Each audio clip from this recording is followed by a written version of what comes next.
Bourbon, bourbon, bourbon, bourbon, bourbon, bourbon, bourbon.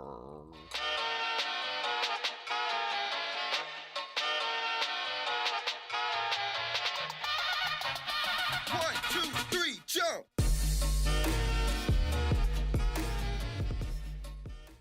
Hey guys, welcome back to another edition of Cask Strength's Vito's Corner Reviews. One day the title will be consistent, but until then, we're just acting professional, not actually being professional. Does that make me not a professional? No, I'm still a professional. So what we have here is a bourbon that was aged in a barrel that spent time on a boat, and that boat was in the ocean. What we have here is Jefferson's Ocean bourbon.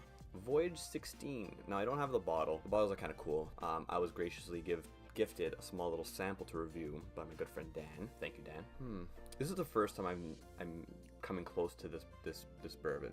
I sort of alluded to it. Jefferson's Ocean is, as far as my research shows, expressions are distilled, aged in the barrel, on one of their on a cargo ship that they use for philanthropic marine expeditions and whatnot.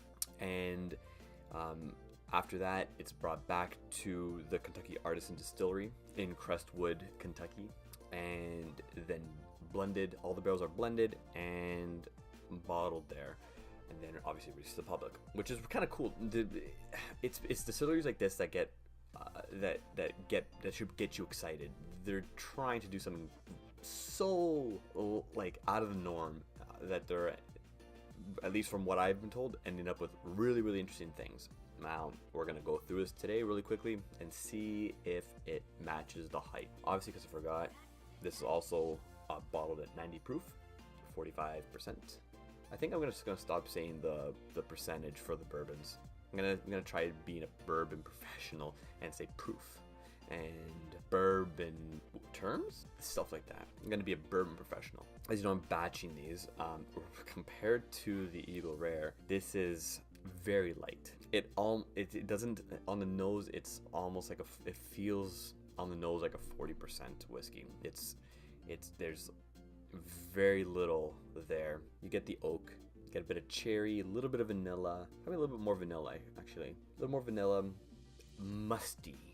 It's a musty wood, and I would guess that would just be because it's on the ocean. The wood exterior itself probably stays fairly damp, leading to a lot more kind of musty, damp flavors kind of pulling into the wood, and then obviously, you know, affecting the spirit inside. Yeah, on the nose, it's not really doing very much for me. I wonder what water would do to this. We're gonna try this with water. I think we're gonna try the water today. All right, so let's try it on the taste. Ooh, okay, a lot more spice. There wasn't very much on the nose, like extremely minuscule on the nose, almost blanketed by everything else that was sort of trying to be there. And the taste, very peppery, and all the sort of similar notes. What you normally find with bourbons are, you know, like I said before, I've said this many times, wood, oak, cherries, vanillas, that sort of thing. You get that.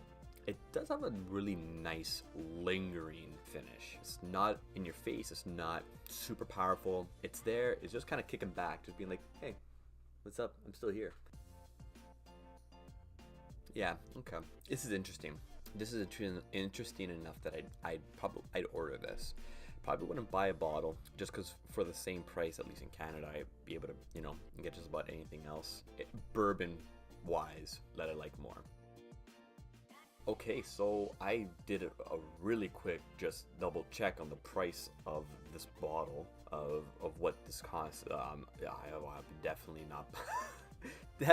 not buying a bottle of this. $100 Canadian. Daniel, thank you so much for this. I really do appreciate it. It is tasty, but at that price, man, that's a tough swallow. I could get a bottle of Ardbeg Gugudal for that. Nonetheless, it is tasty. If you happen upon it for a good price, I'd pick it up. But for $100 Canadian, might be cheaper in the States, I'm not too sure, but for my purposes, it doesn't fit the bill. I'm giving this a level 2. It's still tasty, but not that tasty. So we'll see you guys next time. Like, comment, subscribe. Twitter, Facebook, all that stuff in the description below. join us for all the behind the scenes stuff that we're getting better at. And cilantro.